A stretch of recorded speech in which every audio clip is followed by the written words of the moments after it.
નમસ્કાર વિદ્યાર્થી મિત્રો, કેમ છો બધા? આશા રાખું છું કે આપ સર્વે સ્વસ્થ હશો તેમજ કુશળ હશો. તો લાસ્ટ વિડીયો લેક્ચરમાં આપણે ગોલ્જી બોડી, ગોલ્ગી કોમ્પ્લેક્સ, ડિક્ટિયોઝોમ વિશેની ચર્ચાઓ કરેલી છે. હવે આજના વિડીયો લેક્ચરમાં તમારી બુક મુજબ તો ક્વેશ્ચન લાઇસોઝોમ છે, પણ એ પહેલાં તમને એક હું કોન્સેપ્ટ સમજાવી દઉં કે જે ખૂબ જ મહત્ત્વનો છે, અને એ કોન્સેપ્ટ તમે સમજશો તો તમને આ જે ગોલ્જી બોડી, ઈઆર અને લાઇસોઝોમ છે એ કોન્સેપ્ટ વિશે તમને ખ્યાલ આવી જશે. બરાબર? એ ખરેખર બોર્ડમાં નથી આવતો કોન્સેપ્ટ, પણ એક્સ્ટ્રા ઇન્ફોર્મેશન તરીકે તમને હું કોન્સેપ્ટ આપી દઉં કે તમને એ યાદ રાખવામાં, એના ફંક્શન્સ છે ને યાદ રાખવામાં ખૂબ જ ઇઝીલી, મતલબ કે સરળતા રહેશે. નીટવાળા માટે તો ખાસ આ કોન્સેપ્ટ ઉપયોગી થવાનો જ છે. જોકે નીટવાળા માટે તો જે બોર્ડના લેક્ચર્સ હોય છે એ જ ઇમ્પોર્ટન્ટ મેઇન હોઈ શકે, કેમ કે પહેલાં બોર્ડ પછી તમે જે એક્સ્ટ્રા કરો એ જ તમારું નીટ બનશે. એટલે નીટવાળા છોકરાઓ જે છે એ ખાસ પહેલાં તો બોર્ડ લાઇન ટુ લાઇન કરે, મતલબ કે જે તમારી એનસીઆરટી છે લાઇન ટુ લાઇન કરે, અને શક્ય હોય તો 5, 6, 7, 8, 9, 10 વખત એનસીઆરટી છે એ 2 વર્ષમાં વંચાઈ જવી જોઈએ. બરાબર? ટોપિક તમારા હાથ નીચેથી 10 વાર નીકળી જવા જોઈએ. બરાબર છે? એટલે આ રીતે તમારે મહેનત કરવાની છે. લેક્ચરની શરૂઆત કરતાં પહેલાં એક મને સરસ મજાની વાત યાદ આવે છે, તો તમને હું એક વાત યાદ કરી દઉં. ઘણી વખત શું થતું હોય કે ઘણી વખત છોકરાઓ છે ને એ હાર માની જતા હોય છે કે ભાઈ આપણાથી નહીં થાય, આપણું કામ નહીં, આ તો બહુ અઘરો સિલેબસ છે, આ તો આ છે તેમ છે. હવે તમે ફોર એક્ઝામ્પલ કે કોઈ એક માણસ એવો છે કે જેના ખૂબ જ ઝાઝા બધા વાળ છે. સમજો, હું શું એક્ઝામ્પલ આપું છું નહીં, ખૂબ જ ઝાઝા બધા વાળ છે એના. હવે એ વાળંદ પાસે જાય વાળ કપાવવા માટે, તો વાળંદ એ વાળને જોઈને ગભરાઈ જાય છે કે આ માણસ ઉપર આટલા બધા વાળ, આમ કેમ આને કાપવા, કઈ હેરસ્ટાઈલથી કાપવા. સમજો, એટલે વાળંદ આમ ઊભો છે કાતર લઈને, વિચારે છે, બીવે છે. જ્યાં સુધી વાળંદ વાળ કાપવાની શરૂઆત નહીં કરે ને ત્યાં સુધી એને બીક લાગ્યા કરશે. જેમ વાળંદે વાળ કાપવાની શરૂઆત કરી ને, સમજો, જેમ વાળંદે વાળ કાપવાની શરૂઆત કરી એમને રસ્તો મળતો ગયો કે નહીં, અહીંથી આમ છે, અહીંથી આમ છે, અહીંથી તેમ છે. તમારી કન્ડિશન એવી જ છે. આ કેમ થશે, આટલો મોટો સિલેબસ, આટલું અઘરું, આમ તેમ, physics, chemistry, biology, English et cetera વગેરે વગેરે વગેરે બધા વિષય છે, કેમ થશે? તમે શરૂઆત કરી દો. હું શું બોલું છું, તમે કાતર મારવાનું ચાલુ કરી દો.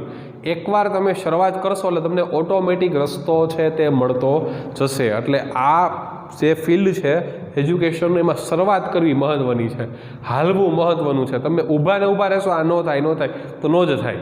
પણ તમે યોગ્ય ટાઈમ ટેબલ બનાવો કે એક દિવસની 2 કલાકમાં 2 ટોપિક 2 પેજ ઉડી જ જવા જોઈએ, perfect, with MCQ, with postmortem, તો ભાઈ થશે. બરાબર? એટલે અત્યારથી જ છે ને જુનૂનથી કામ કરવાનું છે. બરાબર? તમે દેશનું યુવાધન છો. બરાબર? યુવાધનનું લોહી એવું જોઈએ ને, આમ કાપો મારે ને તો એમાંથી ધગધગતું લોહી નીકળતું હોવું જોઈએ.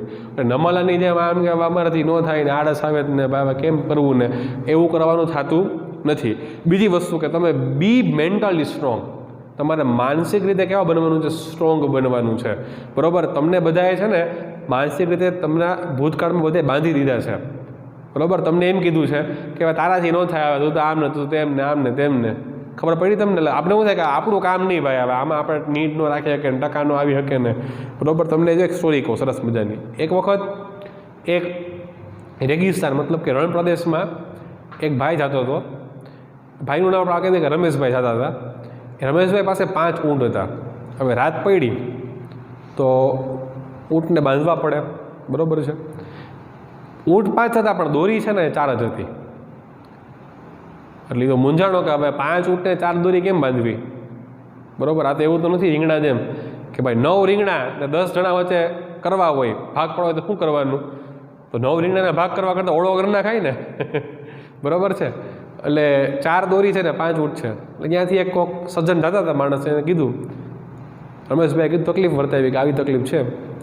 તો સજ્જન માણસે કીધું એક કામ કર, લા હું બાંધ દઉં કે 5 પેલો ઊંટ પેલી દોરી કાઢી, આમ ગળામાં દોરી નાખી, બાંધ્યું, આમ બેહાડ્યો ઓલાને, આમાં ખોડી દીધી દોરી. બીજા ઊંટને કીધું, ત્રીજાને, ચોથાને. બરાબર છે? 5માને ખોટા આમ હાથ હલાવ્યો દોરી વગર, આમ કર્યું, બેહાડી દીધો. 5મો ઊંટ બેસી ગયો. કેમ કે જ્યારે દોરી પેલાને બંધાતી હતી તો બાકીના 4 જોતા હતા, હાલો આપણો વારો છે. દોરી જ્યારે બીજાને બંધાતી હતી ત્યારે બાકીના 3 જોતા હતા. દોરી જ્યારે ત્રીજાને બંધાતી હતી ત્યારે બાકીના 2 જોતા હતા. દોરી જ્યારે ચોથાને બંધાતી હતી ત્યારે 5મો જોતો હતો. દોરી જ્યારે 5માને ખોટા દોરી બંધાઈ છે તો 5માને એમ જ છે કે મને લોકો બાંધી દીધો, બેહાડી દીધો. સૂઈ ગયો ઓલો, રાત કાઢી લીધી. સવારે ઉઠ્યા, પહેલાંની દોરી કાઢી, પાટો માર્યું, ઊંટ ભાગ્યું. બીજા ત્રીજા ચોથાની દોરી પાટું માર્યું, ત્રણેયને ઊંટ ભાગ્યા. પાંચમો ઊંટ ઊભો જ ન થાય. રમેશભાઈ કે આ ઊભું કેમ નથી થતું ઊંટ? ઓલા માણસે કીધું, સદન માણસે, ભાઈ તેને બાંધી દીધો છે. કે દોરી તો નથી પણ કે તે એને મગજથી બાંધી દીધો છે. એટલે ખોટા ખોટા આમ દોરી ખોલીને પછી પાટું પડ્યું તો પછી ઊંટ ઊભો થયો. ખબર પડી. એટલે તમારે બી સ્ટ્રોંગ ફ્રોમ હિયર, તમારે અહીંથી સ્ટ્રોંગ બનવાનું છે. યાદ રાખજો કે જગતમાં જેટલા સક્સેસફુલ માણસ છે ને એ કામ ડાઉનની કન્ડિશનમાં માને છે, મતલબ કે સ્થિત પ્રજ્ઞતા બતાવે છે. બરાબર, જ્યાં એનું મગજ સ્થિત પ્રજ્ઞ થઈ જાય ને, બરાબર. ફોર એક્ઝામ્પલ તમે સમજો કે હમણાં જે નિવૃત્ત થયા MS ધોની, બરાબર છે, ઘણા એના ફેન હોય, ચાહકો પણ હોઈ શકે, ઘણાને એનો પણ ગમતા હોય. તો તમે જોવો સક્સેસફુલ માણસ ગમે એટલી કન્ડિશન હોય ને, સિર ને સિર, એક પણ જાતના ઇમોશન છે એના ચહેરા ઉપર ન આવે. આમે જો વિરાટ કોહલી ઠેકડા મારવા માંડે, ખબર પડી તમને? નરેન્દ્ર મોદી પાસે પણ એ ખાસિયત છે. તમે જોજો કોઈક દિવસ લોકસભામાં નરેન્દ્ર મોદી બેઠા હોય તો આમ નામ જ હોય, વિરોધ પક્ષ ગમે કરે આમ નામ જ બેઠા રહે, કાંઈ બોલે જ નહીં. તાણું આવે તો કહી દે કે નોટો બંધ, હું કહી દે કે નોટો બંધ થાય નહીં, કરી લેજો. એટલે સક્સેસફુલ માણસ સ્થિત પ્રજ્ઞતા બતાવે છે. એટલે સમજો કે આ બધી વસ્તુ છે ને તમને આગળ જીવનમાં ખૂબ જ ઉપયોગી થશે.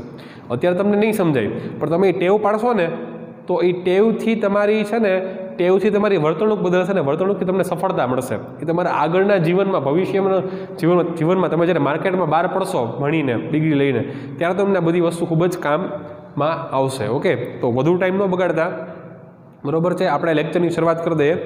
આ વાત એટલા માટે કીધી કે થોડીક કેવી પડે એમ હતી કે ઘણા છોકરા ડિમોટિવેટ થઈ જાય છે, બરાબર છે, કે હજી ઘણા અસમંજસમાં છે કે નીટ રાખવું કે ન રાખવું, આ છે તે છે. તમે કરવા માંડો, બરાબર છે, કરવા માંડો તો થશે. તમે એમ જ કહો કે ન થાય તો ન જ થાય, બરાબર. ચાલો અહીંયા દે પહેલાં તમને હું GERL સિસ્ટમ સમજાવી દઉં. ઓકે, તો આજનો ટોપિક છે, આજનું ટાઇટલ છે, the title of today's lecture is the, we can say that GERL system. ચાલો બરાબર સમજો, GERL system. So title of today's lecture is what? It is the GERL system. ચલો પહેલા તો GERL system નો ખરેખર મતલબ શું થાય? તો કે તમે કહી શકો છો GERL system નો મતલબ થાય ગોલ્જી બોડી. G મતલબ કે ગોલ્જી બોડી, E મતલબ કે એન્ડોપ્લાઝમિક રેટિક્યુલમ, લખતો નથી ફૂલ ફોર્મ, અંતઃકોષ રસજાળ, અને I મતલબ કે લાઇસોઝોમ, L મતલબ લાઇસોઝોમ. ઓકે, એટલે તમે કહી શકો છો ગોલ્જી બોડી, ER અને લાઇસોઝોમ વાળી જે સિસ્ટમ છે which is known as GERL system. હવે સમજો અહીંયા there, પરફેક્ટ. આખી રમત કેમ છે એ સમજાવું છું. Suppose V can say that it is the nucleus of the cell. ચાલો, આ મેં ડ્રો કર્યું છે ને એ ન્યુક્લિયસ ડ્રો કર્યું છે. શું ડ્રો કર્યું છે? ન્યુક્લિયસ. એટલે આટલો પોર્શન છે એ ન્યુક્લિયસનો છે, બરાબર. ન્યુક્લિયસમાં જે કોષ કેન્દ્ર પટલ છે it is also the double membrane structure. એ પણ તમે કહી શકો છો કે 2 લેયરવાળી રચના છે. ધેટ્સ વાય, એટલા માટે જ મેં એને ડબલ મેમ્બ્રેન બતાવ્યું છે. જ્યારે હું ન્યુક્લિયસ ભણાવીશ, બરાબર, એ બધું બાકી છે ભણાવવાનું, ત્યારે હું તમને સમજાવીશ. એટલે it is a bilayer membrane, બરાબર. આ વચ્ચેનો પોર્શન છે લખી નાખું, it is what? It is the nucleus. મતલબ કે તમે જેને કહી શકો છો કોષ કેન્દ્ર. આ વચ્ચેનો પોર્શન છે તે ન્યુક્લિયસ છે, તમે તેને શું કહી શકો છો? કોષ કેન્દ્ર. પછી કહી શકો આ છે એ ન્યુક્લિયર મેમ્બ્રેન છે, મતલબ કે તમે કહી શકો છો કોષ કેન્દ્ર પટલ, ન્યુક્લિયર મેમ્બ્રેન છે. પછી આ છે ને ન્યુક્લિયોપોર છે, ન્યુક્લિયોપોર, કોષ કેન્દ્ર પટલ પર આવેલા છિદ્રો, ન્યુક્લિયોપોર તમે કહી શકો છો, બરાબર. યાદ રાખો બાયોલોજીમાં લેબલિંગનું ખૂબ મહત્વ હોય છે. Labelings are very much essential and important also. હવે યાદ રાખો કે ઓલી અંગિકા, અંતઃકોષ રસજાળ, ઓલી અંગિકા નામ શું છે? અંતઃકોષ રસજાળ. For example it is the endoplasmic reticulum. ચાલો, આ મેં શું ડ્રો કર્યું છે? એન્ડોપ્લાઝમિક રેટિક્યુલમ, મતલબ કે અંતઃકોષ રસજાળ. એમાંથી આપણે કોનું કામ છે? તો કે આપણે તો ઓલા કણિકામય પ્રકારના અંતઃકોષ રસજાળનું કામ છે. તો તમે કહી શકો suppose for example in this region ribosomes are there. આ રિબોઝોમ કેવા છે? તો કે 70S પ્રકારના. હવે તમને ડાઉટ ક્લિયર થઈ ગયો હશે હો કે 70S પ્રકારના રિબોઝોમ એટલે કે શું? So this ribosomes R vote? This R the 70S type of ribosome. આ મેં ક્યાં? તો કે 70S પ્રકારના રિબોઝોમ આની ઉપર ડ્રો કરેલા છે. Okay, so this all are the 70S type of ribosome. Got it? Labelling આપી દો આને હું, તમે કહી શકો છો it is what, it is endoplasmic reticulum, મતલબ કે આ છે અંતઃકોષરસ જાળ, તમે જેને કહી શકો છો ER, બરાબર, આ છે ER, ખરેખર કહી શકો RER, રફ એન્ડોપ્લાઝમિક રેટિક્યુલમ. પછી આ છે 70S પ્રકારના ribosome. These all are the 70S type of ribosome. ચાલો હવે તમને અહીંયા અંતઃકોષરસ જાળનું ફંક્શન મતલબ કે કાર્ય ખબર હોવું જોઈએ, બરોબર. તમે કહી શકો છો કે કણિકામય હોય તો પ્રોટીન સિન્થેસિસ, કણિકા વિહીન હોય તો લિપિડ સિન્થેસિસ. આ કેવા છે? કણિકામય, પ્રોટીન ઉત્પન્ન કરે, યસ ઓર નો? હવે બરોબર સમજજો. ફોર એક્ઝામ્પલ કે અહીંથી these are the primary protein or the raw material of protein. અહીંથી એક પુટિકા ઉત્પન્ન થઈ કે જેની પાસે શું છે? Which having the raw material, બરોબર. રો મટીરિયલ મતલબ કે તમે કહી શકો કાચો માલ, રો મટીરિયલ મતલબ કે કાચો માલ, બરોબર. એ કાચો માલ છે એ શું છે? It is one type of protein. હવે સમજો એમાંથી ભવિષ્યમાં ઉત્સેચક પણ બની શકે. હો, હું શું બોલું છું? એમાંથી ભવિષ્યમાં ઉત્સેચક મતલબ કે એન્ઝાઇમ પણ બની શકે, because enzymes are made up of what? Enzymes are made up of protein. ઉત્સેચક એક પ્રકારના પ્રોટીન જ છે. ટૂંકમાં એમાંથી પ્રોટીનનો કાચો માલ તૈયાર થયો. હવે જોવો ગોલ્જી body.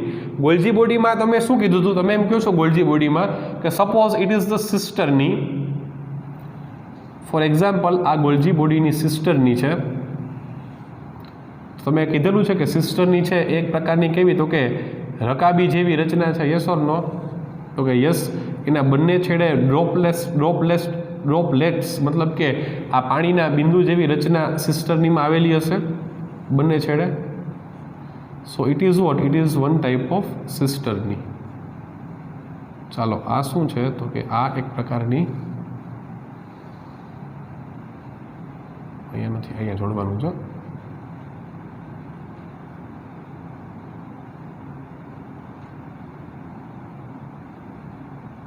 Okay, it is what? It is one type of cisternae. હવે સમજો, બરોબર સમજો.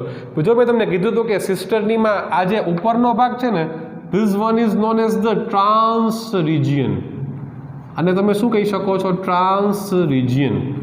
અને this one is known as the cis region.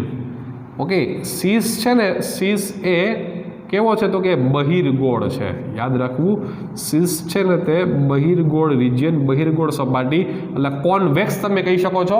Trans છે ને તે અંતર્ગોળ છે, મતલબ કે તમે તેને કોનકેવ કહી શકો છો. ઓકે, હવે શું થાય? બરોબર સમજો. આ જે કાચો માલ છે મીન્સ પ્રોટીન છે, એ એન્ટર થાય કેમાં? તો કે ગોલ્જી બોડીમાં. એન્ટર કેમાં થયો? ગોલ્જી બોડીમાં એન્ટર થયો. હવે ગોલ્જી બોડીની કઈ જગ્યાએથી એન્ટર થયો? તો કે ગોલ્જી બોડીના સીસ રિજિયનમાંથી એન્ટર થયો, મતલબ કે બહિર્ગોળ ભાગમાંથી એન્ટર થાય. ખબર પડી? હવે પછીની જે પ્રોસેસ છે એ બહુ ડીપ છે, એ MSCમાં આવે છે, બરાબર, એ નથી ભણવાની. પણ પછી એવું યાદ રાખો કે જે ટ્રાન્સ રિજિયન છે, ટ્રાન્સ રિજિયન અહીંથી, બરાબર સમજો, ટ્રાન્સ રિજિયનમાંથી અહીંથી ફરીથી એક વેક્યુલ્સ બને. જો મેં ગયા લેક્ચરમાં ગોલ્જી બોડી ડ્રો કરી હતી, લખ્યું છે વેક્યુલ્સ. મેં આ થઈ ગઈ શું છે? તો કે આ it is one type of vacuoles. એ વેક્યુલ્સ શું છે ખબર છે? Vacuoles is nothing but it is one type of primary lysosome. આ એક પ્રકારનું પ્રાઇમરી લાઇસોઝોમ છે. ચાલો, પ્રાઇમરી લાઇસોઝોમ ને એની અંદરનું જે પ્રોટીન હતું ને, એ પ્રોટીન શું બન્યું છે? તો કે protein is one type of what? It is one type of enzyme. Lysosome ભણાવીશ ત્યારે તમને લખીશ કે લાઇસોઝોમમાં હાઇડ્રોલેઝ પ્રકારના ઉત્સેચકની હાજરી. તમને એ તો ખબર છે કે નહીં કે લાઇસોઝોમને આત્મઘાતી કોથળી કહેવાય, ગમે એનું પાચન કરી નાખે, યસ ઓર નો? એટલે આ શું બની ગયું? પ્રાઇમરી લાઇસોઝોમ બન્યું. જો GERL એટલે જોવા જઈએ, ER પછી ગોલ્જીમાંથી શું બન્યું? લાઇસોઝોમ બન્યું, બરાબર, પ્રાઇમરી લાઇસોઝોમ બન્યું છે. હવે સમજો, અહીંયા થોડીક વાર સ્કીપ કરી દો, થોડીક વાર સ્ટે લઈ લ્યો. હવે હું અહીંયા ડ્રો કરું તો suppose it is the cell membrane. Suppose એટલે કે ધારો કે આ શું છે? ધારો કે આ સેલ મેમ્બ્રેન છે. Suppose it is a cell membrane. ચાલો બરાબર સમજો. સેલ મેમ્બ્રેનને તમે શું કહી શકો છો? સેલ મેમ્બ્રેનને તમે કહી શકો છો કોષ રસ સ્તર. કોષ રસ સ્તર which is known as what? Which is known as the plasma membrane. બધા નામ છે હોય ને, એટલે કે પસંદગીમાન પ્રવેશ્યશીલ પટલ. યસ ઓર નો? પસંદગીમાન પ્રવેશ્યશીલ પટલ એ આ cell membrane. Okay, got it. આ શું છે તો કે સેલ મેમ્બ્રેન છે. હવે સમજો ફોર એક્ઝામ્પલ કે ઇફ એની ફોરેન પાર્ટિકલ્સ, એટલે આ હું બ્લુ પેન્ટથી બતાવું છું કે કોઈ એક આ ફોરેન પાર્ટિકલ છે, એટલે બહારથી આવતો પદાર્થ છે. એ બહારથી આવતો પદાર્થને કોષની અંદર, જો આ શું છે કોષની અંદરનો ભાગ છે, આ કોષની બહારનો ભાગ છે, આ બહારથી આવતા પદાર્થને કોષની અંદર દાખલ થવું છે તો શું થશે? બરાબર.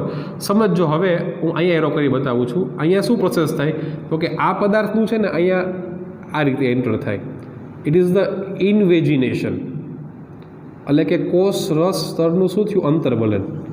Got it. આ પદાર્થ જો આ રીતે આમ એન્ટર થયો, પછી અહીંથી હું આમ બતાવું છું સ્ટેપ નંબર 3માં કે આ પદાર્થ છે એ પછી આખો આમ આવી જાય. બરાબર, આ રીતે. ખબર પડી? પછી અહીંયા લખું છું સ્ટેપ નંબર 4માં આ જે પદાર્થ છે એ આ રીતનો છે.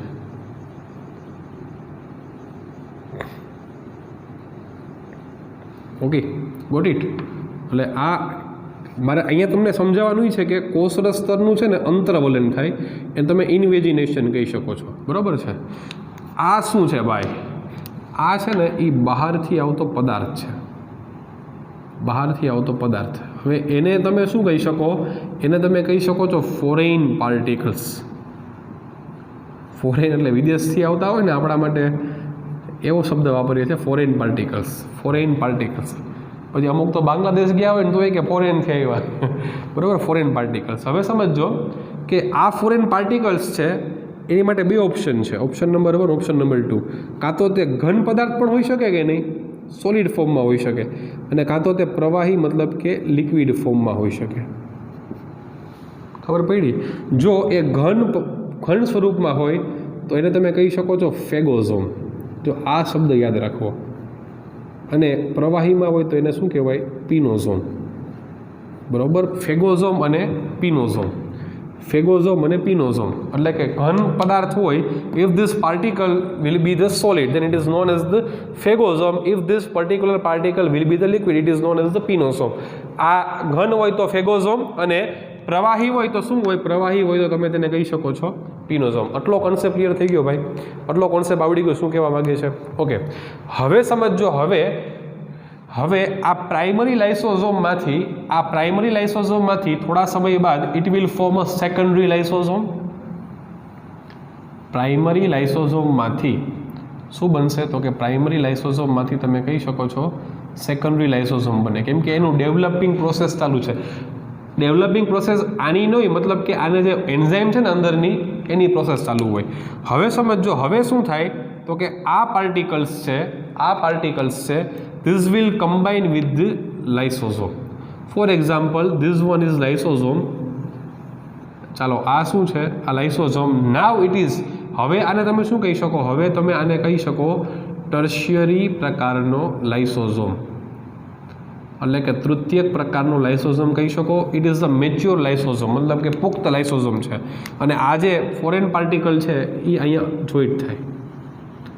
ચલો, લાઇસોઝોમનું કામ શું છે તો કે પાચન કરવાનું. બહારથી કોઈ પદાર્થ આવ્યો સીધું શું કરી નાખે? એનું પાચન કરી નાખે. બરાબર, એટલે આ લાઇસોઝોમ આનું શું કરી નાખશે? પાચન કરી નાખશે. બરાબર, તમે કહી શકો છો કે અહીંયા ધ્યાન કે જો ફેગોઝોમ હું લખું છું, ફેગોઝોમ માટે ફેગોસાઇટોસિસ એટલે કે ઘન ભક્ષણ. જો ઘન પદાર્થનું પાચન થાય તો એને કહેવાય ઘન ભક્ષણ. પિનોઝોમનું થાય તો હું લખું છું અહીંયા પિનોસાઇટોસિસ, એટલે તેને શું કહેવાય? પ્રવાહી ભક્ષણ. પ્રવાહી ભક્ષણ. આ બે પ્રોસેસને તમે કહી શકો is equal to the cell eating. પહેલા પ્રોસેસને સેલ ઇટિંગ કહેવાય અને બીજીને છે ને કહેવાય સેલ ડ્રિંકિંગ. સેલ ઇટિંગ અને સેલ ડ્રિંકિંગ.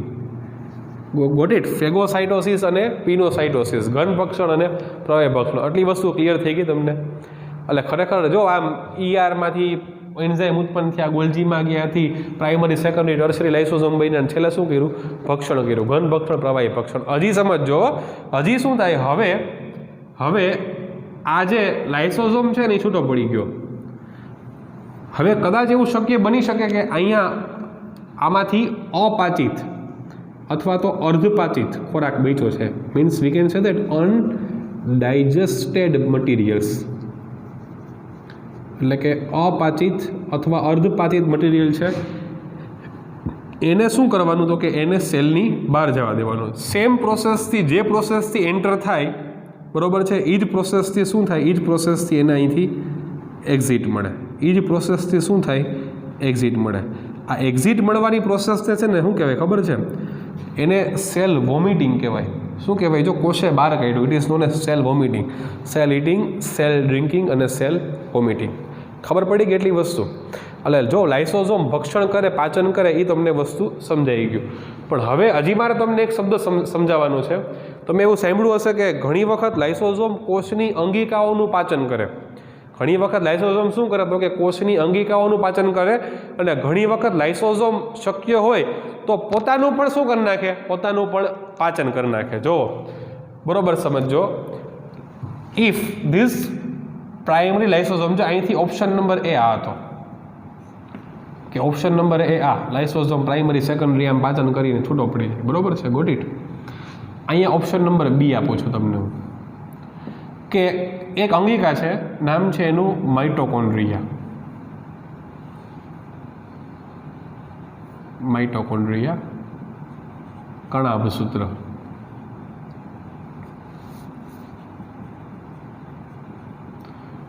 હવે આ અંગિકાનું પાચન કરવું છે તો if this primary lysosome do digestion of the cell organelles like the mitochondria, તો હવે તમે આને શું કહેશો, હવે તમે આને હેટરોઝોમ કહેશો.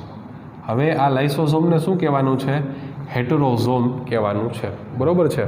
લાઇસોઝોમમાં બે પ્રકાર આવશે, ઓટોઝોમ અને હેટરોઝોમ. ઓટોઝોમમાં પ્રાઇમરી, સેકન્ડરી અને ટર્શિયરી, એ ઓટોઝોમ. અને હેટરોઝોમમાં શું તો કે એ પોતાની કોષની જ અંગિકાઓનું શું કરી નાખે, પાચન કરી નાખે. So it's all about the GERL system. મતલબ કે ગોલ્જી બોડી, એન્ડોપ્લાઝમિક રેટિક્યુલમ અને લાઇસોઝોમવાળી સિસ્ટમને તમે કહી શકો GERL સિસ્ટમ. હવે તમને ખબર પડી હશે કે આ ગોલ્ગી બોડી, ER અને લાઇસોઝોમના કાર્ય કેમ કનેક્ટેડ છે. સમજાણું કે ન સમજાણું, કેમ કે ખરેખર પ્રોટીન મતલબ કે એન્ઝાઇમ, લાઇસોઝોમ પાસે શું છે, એન્ઝાઇમ. અને enzymes are made up of protein or different type of amino acid. બરોબર છે. એ પ્રોટીન ખરેખર રો મટીરિયલ ક્યાં ઉત્પન્ન થયું, ERમાંથી. રો મટીરિયલ ક્યાંથી ઉત્પન્ન થયું, ERમાંથી. પછી ગોલ્જી બોડીમાં એક શબ્દ લખી દો તમને હું. ગોલ્જી બોડીમાં શું થાય, જો આ રો મટીરિયલને તમે કહી શકો ગોલ્જી બોડીમાં થાય ચાર્જિંગ ઓફ પ્રોટીન. બરોબર. ગોલ્જી બોડીને શું કહેવાય, ચાર્જિંગ ઓફ પ્રોટીન કહેવાય. એમાં થાય એ પ્રોસેસ ચાર્જિંગ ઓફ પ્રોટીન. અને પ્રોટીનનું પેકેજિંગની તો વાત થઈ ગઈ છે. ગોલ્જી બોડી માટે એક વાક્ય તમને કહી દો. ગોલ્જી બોડી છે ને, ગોલ્ગી કોમ્પ્લેક્સ, એને તમે કહી શકો છો it is known as the post master, અથવા it is known as the traffic police of the cell. જો આ બધા નામ છે, યાદ રાખજો. એને તમે ટ્રાફિક પોલીસ તરીકે પણ ઓળખાવી શકો. બરોબર. ચાર્જિંગ ઓફ પ્રોટીન થાય, ત્યાંથી પછી પ્રાઇમરી લાઇસોઝોમ બને. બરોબર. બે ઓપ્શન છે, if lysosome do digestion of the cell organelles like the mitochondria, કણાભસૂત્ર, તો એને તમે હેટરોઝોમ કહી શકો છો. ઓકે. અને જો પ્રાઇમરીમાંથી, સેકન્ડરીમાંથી, ટર્શિયરીમાંથી, આ સમજાઈ ગયું ને, ઘન પ્રવાહી ફેગોઝોમ, પિનોઝોમ, ફેગોસાઇટોસિસ, પિનોસાઇટોસિસ, ઘન ભક્ષણ, પ્રવાહી ભક્ષણ કરે, એનર્જી સેલને આપી દે સીધું.